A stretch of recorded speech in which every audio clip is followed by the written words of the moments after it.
Now move to the next topic, that is mole concept. Important, which is very important topic, mole concept given by the scientist that is known as Oswald.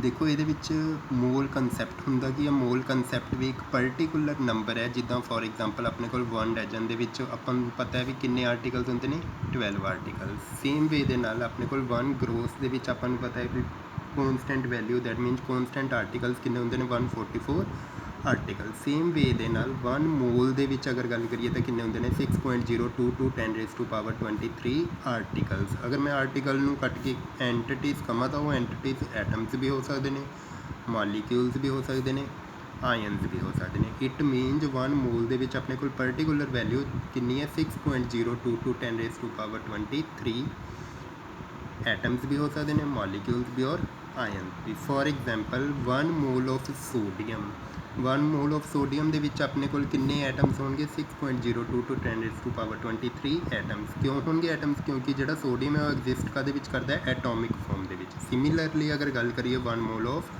Hydrogen, ਕਿੰਨੇ ਹੋਣਗੇ ਇਹਦੇ ਵਿੱਚ, ਦੇਖੋ 6.02 to 10⁻23 molecules. ਕਿਉਂ ਹੋਣਗੇ molecules, ਕਿਉਂਕਿ ਜਿਹੜਾ hydrogen ਹੈ ਉਹ ਐਗਜ਼ਿਸਟ ਕਿਹੜੀ ਫਾਰਮ ਦੇ ਵਿੱਚ ਕਰਦਾ ਹੈ, ਮੋਲੀਕਿਊਲਰ ਫਾਰਮ ਦੇ ਵਿੱਚ ਕਰਦਾ ਹੈ।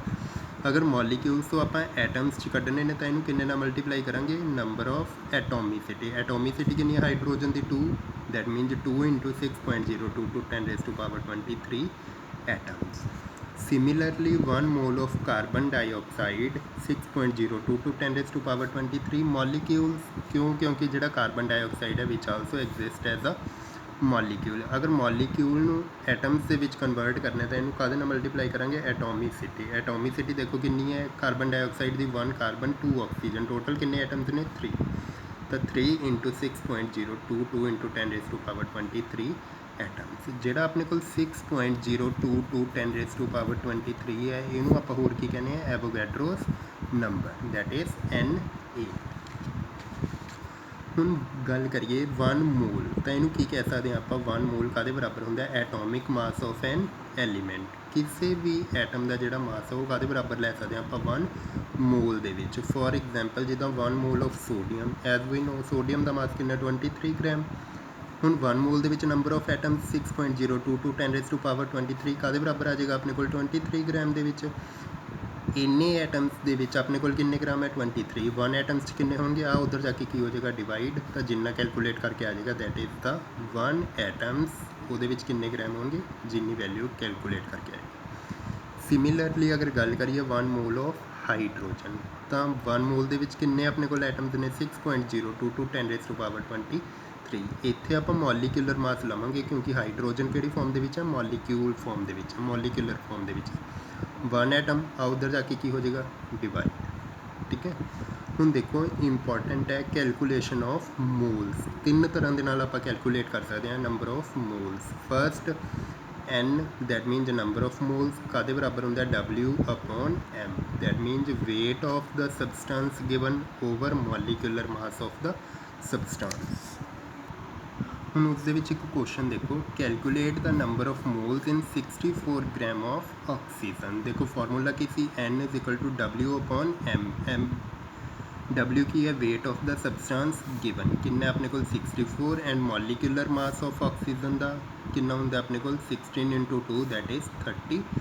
ਕੈਲਕੂਲੇਟ ਕਰਕੇ ਕਿੰਨਾ ਆ ਜਾਏਗਾ, 2 ਨੰਬਰ ਆਫ ਮੋਲਸ। ਅਗਰ ਆਪਾਂ ਗੱਲ ਕਰੀਏ second example, calculate moles in 604 gram of H2SO7 that is oleum. Mass of oleum calculate ਕਰਾਂਗੇ, ਦੇਖੋ 2 ਨੰਬਰ ਆਫ ਐਟਮਸ, 2 × ਹਾਈਡਰੋਜਨ ਦਾ ਮਾਸ 1 ਪਲੱਸ ਸਲਫਰ ਦਾ mass 32 × number of atoms 2 plus number of atoms 7 × molecular mass of oxygen 16। Calculate ਕਰਕੇ ਕਿੰਨਾ ਆ ਜਾਊਗਾ, 178 U। n ਦੀ value W/m, given mass 604 divided by molecular ਮਾਸ 178। ਜਿੰਨਾ ਵੀ ਕੈਲਕੂਲੇਟ ਲੈਟਸ x ਆ ਗਿਆ ਕੈਲਕੂਲੇਟ ਕਰਕੇ, ਤਾਂ ਇੰਨੇ ਨੰਬਰ ਆਫ ਕੀ ਹੋਣਗੇ, ਮੋਲਸ। ਜਿਹੜੀ ਸੈਕਿੰਡ ਟਾਈਪ ਹੈ ਕੈਲਕੂਲੇਟ ਕਰਨ ਦੀ, if number of particles are given. ਅਗਰ ਨੰਬਰ ਆਫ ਪਾਰਟੀਕਲਸ ਗਿਵਨ ਨੇ ਤਾਂ ਮੋਲਸ ਕਿਵੇਂ ਕੈਲਕੂਲੇਟ ਕਰਾਂਗੇ, n/n0। n ਕੀ ਹੈ ਆਪਣੇ ਕੋਲ, number of particles, and n0 that is Avogadro's number, 6.02 to 10⁻23। Question देखो ये calculate the number of moles in 3.01 into 10⁻23 molecules of CO2 calculate the number of moles किन्ने दे विच कैलकुलेट करने ने 3.01 इंटू 10⁻23 मॉलिक्यूल्स दे विच एन की हो जाएगा अपने को number of moles n upon n not n की है given particles n not Avogadro's number given particle 3.01 10⁻23 upon Avogadro's number 6.022 10⁻23 uh cancel हो जाएंगे कैलकुलेट करके कितना आ जाएगा अपने को 0.5 मोल्स। थर्ड टाइप है इफ़ वॉल्यूम गिवन अगर किसी भी न्यूमेरिकल ਦੇ ਵਿੱਚ वॉल्यूम गिवन है तो नंबर ऑफ मोल्स किमें कैलकुलेट करते हैं 20/22.4 V की अपने को गिवन मास ओवर 22.4 देखो numerical calculate the number of moles in 11.2 litre of oxygen N V/22.4 V की अपने को वॉल्यूम दैट इज़ 11.2/22.4 कैलकुलेट करके कितना आ जाएगा 0.5 moles. Now the next topic is percentage composition. It is the percentage of each element present in a compound. किसी भी compound ਦੇ ਵਿੱਚ ਕਿੰਨੇ number of atoms ਨੇ ਉਹਨਾਂ ਅਲੱਗ-ਅਲੱਗ atoms ਦੀ ਕਿੰਨੀ percentage ਹੈ ਉਹਨੂੰ ਕੀ ਕਹਿੰਦੇ ਆਪਾਂ percentage composition. For example ਅਗਰ water ਦੀ ਗੱਲ ਕਰੀਏ ਤਾਂ formula H2O ਇਹਦਾ ਮੋਲਰ ਮਾਸ ਕਿੰਨਾ ਹੁੰਦਾ ਆਪਣੇ ਕੋਲ 18।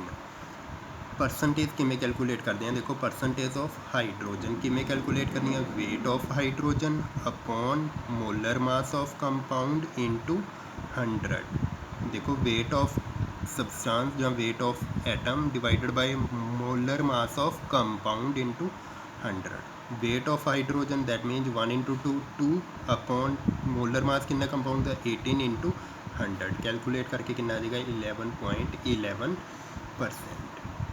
सिमिलरली वेट ऑफ ऑक्सीजन आप कैलकुलेट कर सकते हैं क्योंकि टोटल अपने को किन्ने परसेंट होंगे 100 ਦੇ ਵਿੱਚੋਂ ਆ ਮਾਈਨਸ ਕਰ ਦਿਏ ਤਾਂ ਆਪਣੇ ਕੋਲ ਕੀ ਰਹਿ ਜਾਏਗਾ ਸਿਰਫ ਆਕਸੀਜਨ 100 ਮਾਈਨਸ 11.11 कैलकुलेट करके कितना आ जाएगा 88.89%। सेकेंड एग्जाम्पल है molar mass of carbon dioxide कितना होंगे 44 ਇਹਦੇ ਵਿੱਚੋਂ ਕਾਰਬਨ ਦੀ ਅਗਰ परसेंटेज ਕੱਢਣੀ ਹੈ ਤਾਂ ਕਿਵੇਂ ਕੱਢਾਂਗੇ ਆਪਾਂ weight of carbon 12 upon molar mass of the compound 44 into 100 कितना आ जाएगा अपने को 27.2%। ये अगर ऑक्सीजन का कटांगे तो 100 चो माइनस कर देंगे कि आ जाएगा अपने को oxygen. Now next topic is empirical and molecular formula important है देखो empirical formula it is the simplest whole number ratio of all the elements in compound किसी भी कंपाउंड के जोड़े एलीमेंट्स गिवन ने अगर उन्होंने आप होल नंबर रेशियो कढ़िए सिंपलेस्ट रेशियो कढ़िए तो उन्होंने की कहने आप एम्पीरिकल फार्मूला। अगर actual number of atoms present in compound की रेशियो देखिए तो उन्होंने की कहेंगे आप मॉलिक्यूलर फार्मूला। फॉर एग्जाम्पल देखो मॉलिक्यूलर फार्मूला ऑफ ग्लूकोज अपन पता है C6H12O6 ये एक्चुअल नंबर ऑफ कार्बन किन्ने ने 6 हाइड्रोजन 12 ऑक्सीजन किन्ने ने 6 तो जो molecular formula that is C6H12O6 तो यदा एम्पीरिकल फार्मूला की अपने को सिंपलेस्ट रेशो देखिए कार्बन की 1:2:1 तो फार्मूला की बन जाएगा CH2O that is known as empirical formula. अगर दोनों के रिलेशन देखिए relation between empirical formula and molecular formula तो molecular formula which is equal to N into empirical formula where N is the molar mass of the compound and divided by empirical formula mass. ठीक है N की value कि calculate करते हैं molar mass of compound which will be given to you and divided by empirical formula mass. देखो ये related numerical उसको ज़्यादा समझ आऊगा। For example calculate the empirical and molecular formula of the compound having molar mass given है तो 78 and percentage carbon की कितनी है 92.4 हाइड्रोजन की 7.6 किदा कैलकुलेट करना है देखो एलीमेंट किहड़े गिवन ने carbon and hydrogen percentage 92.4 of carbon and 7.6 of hydrogen mass as we know carbon का मास कितना अपने को 12 हाइड्रोजन का मास 1 तो फार्मूला कैलकुलेट करने के लिए स्टैप्स ने first step name of element second percentage and third is mass fourth step calculate number of moles. ਕਿਵੇਂ ਕੈਲਕੂਲੇਟ ਕਰਦੇ ਹਾਂ? ਮਾਸ ਅਪੋਨ ਮੋਲਰ ਮਾਸ। ਮਾਸ ਕਿੰਨਾ ਦਿੱਤਾ ਹੋਇਆ ਆਪਣੇ ਕੋਲ 92.4 ਅਪੋਨ ਮੋਲਰ ਮਾਸ ਕਿੰਨਾ ਹੈ 12। ਕੈਲਕੂਲੇਟ ਕਰਕੇ ਕਿੰਨਾ ਆ ਜਾਏਗਾ 7.7। ਸਿਮਿਲਰਲੀ ਹਾਈਡਰੋਜਨ ਦਾ ਜਿਹੜਾ weight ਹੈ 7.6 ਅਪੋਨ ਮੋਲਰ ਮਾਸ 1। ਕੈਲਕੂਲੇਟ ਕਰਕੇ ਕਿੰਨਾ ਆ ਜਾਏਗਾ 7.6। ਉਸ ਤੋਂ ਬਾਅਦ next step to calculate simplest ratio. Simplest ratio ਕੱਢਣ ਲਈ ਕੀ ਕਰਾਂਗੇ? ਜਿਹੜਾ ਆਪਣੇ ਕੋਲ ਸਾਰੀਆਂ ਵੈਲਿਊਜ਼ ਆਈਆਂ ਨੇ, ਜਿਹੜਾ ਸਭ ਤੋਂ ਛੋਟਾ ਉਹਨੂੰ ਸਾਰਿਆਂ ਨਾਲ ਡਿਵਾਈਡ ਕਰ ਦਾਂਗੇ। ਇਹਨਾਂ ਦੋਨਾਂ ਦੇ ਵਿੱਚੋਂ ਛੋਟਾ ਕਿਹੜਾ 7.6। ਸਾਰਿਆਂ ਨਾਲ ਡਿਵਾਈਡ ਕੀਤਾ 7.7 ਅਪੋਨ 7.6 7.7 ਅਪੋਨ 7.6 ਅਪੋਨ 7.7। ਦੇਖੋ ਇਹ ਕੈਲਕੂਲੇਟ ਆਪਣੇ ਕੋਲ ਕਰਕੇ ਕਿੰਨਾ ਆ ਜਾਏਗਾ ਨੀਅਰਲੀ ਇਕੁਅਲ ਟੂ 1। ਇਹ ਕੈਲਕੂਲੇਟ ਕਰਕੇ ਕਿੰਨਾ ਆ ਜਾਏਗਾ ਆਪਣੇ ਕੋਲ? ਇਹ ਕੈਲਕੂਲੇਟ ਕਰਕੇ ਕਿੰਨਾ ਆ ਜਾਏਗਾ ਆਪਣੇ ਕੋਲ 1। ਇੱਕ ਮਿੰਟ, ਇੱਥੇ ਦੇਖੋ ਜਿਹੜਾ ਸਭ ਤੋਂ ਛੋਟਾ ਉਹਨੂੰ ਸਾਰਿਆਂ ਨਾਲ ਡਿਵਾਈਡ ਕਰਨਾ ਹੈ। ਸਭ ਤੋਂ ਛੋਟਾ ਆਪਣੇ ਕੋਲ 7.6 ਹੈ। ਇੱਥੇ 7.7 ਅਪੋਨ 7.6, ਇੱਥੇ 7.6 ਡਿਵਾਈਡਡ ਬਾਏ 7.6। ਇਹ ਕੈਲਕੂਲੇਟ ਕਰਕੇ ਕਿੰਨਾ ਆ ਗਿਆ ਆਪਣੇ ਕੋਲ 1। ਤਾਂ ਕਾਰਬਨ ਦੀ ਰੇਸ਼ੋ, ਕਾਰਬਨ ਦੇ ਨੰਬਰ ਆਫ ਐਟਮਸ 1, ਹਾਈਡਰੋਜਨ ਦੇ ਕਿੰਨੇ ਨੇ 1। ਫਾਰਮੂਲਾ ਕੀ ਬਣ ਗਿਆ ਐਮਪੀਰੀਕਲ CH। ਉਸ ਤੋਂ ਬਾਅਦ ਮੋਲੀਕੂਲਰ ਫਾਰਮੂਲਾ ਕੈਲਕੂਲੇਟ ਕਰਨ ਲਈ ਰਿਲੇਸ਼ਨ ਕੀ ਸੀ? N into empirical formula. N ਕੀ ਹੁੰਦਾ ਆਪਣੇ ਕੋਲ? ਮੋਲਰ ਮਾਸ ਵਿਚ is given to you, that is 78। Empirical formula mass, empirical formula ਜਿਹੜਾ ਉਹਦਾ ਮਾਸ ਕੱਢ ਲਓ। Empirical formula mass, that means empirical formula CH। Carbon ਦਾ ਮਾਸ 12, ਹਾਈਡਰੋਜਨ ਦਾ ਮਾਸ 1। ਕਿੰਨਾ ਆ ਗਿਆ ਆਪਣੇ ਕੋਲ 13। N ਦੀ ਵੈਲਿਊ ਮੋਲਰ ਮਾਸ ਗਿਵਨ ਹੈ 78 ਅਪੋਨ ਐਮਪੀਰੀਕਲ ਫਾਰਮੂਲਾ ਮਾਸ ਆਪਾਂ ਕੈਲਕੂਲੇਟ ਕਰ ਲਿਆ 13। ਕੈਲਕੂਲੇਟ ਕਰਕੇ ਕਿੰਨਾ ਆ ਜਾਏਗਾ ਆਪਣੇ ਕੋਲ 6। N ਦੀ ਵੈਲਿਊ ਕਿੰਨੀ ਆ ਗਈ 6। ਤਾਂ ਮੋਲੀਕੂਲਰ ਫਾਰਮੂਲਾ ਕਾਹਦੇ ਬਰਾਬਰ ਹੁੰਦਾ? N into empirical formula. Molecular formula N ਦੀ ਵੈਲਿਊ 6 ਇੰਟੂ CH। ਜਦੋਂ ਮਲਟੀਪਲਾਈ ਕਰਾਂਗੇ ਕੀ ਬਣ ਜਾਏਗਾ ਆਪਣੇ ਕੋਲ C6H6, that is molecular formula. ਉਸ ਤੋਂ ਬਾਅਦ ਹੋਮਵਰਕ ਦੇ ਵਿੱਚ ਇੱਕ ਕੁਐਸਚਨ ਹੈ, calculate empirical and molecular formula of compound having molecular mass 166। Composition carbon ਦੀ 57.8%, ਹਾਈਡਰੋਜਨ ਦੀ 3.6% ਐਂਡ ਆਕਸੀਜਨ ਦੀ 38.6%।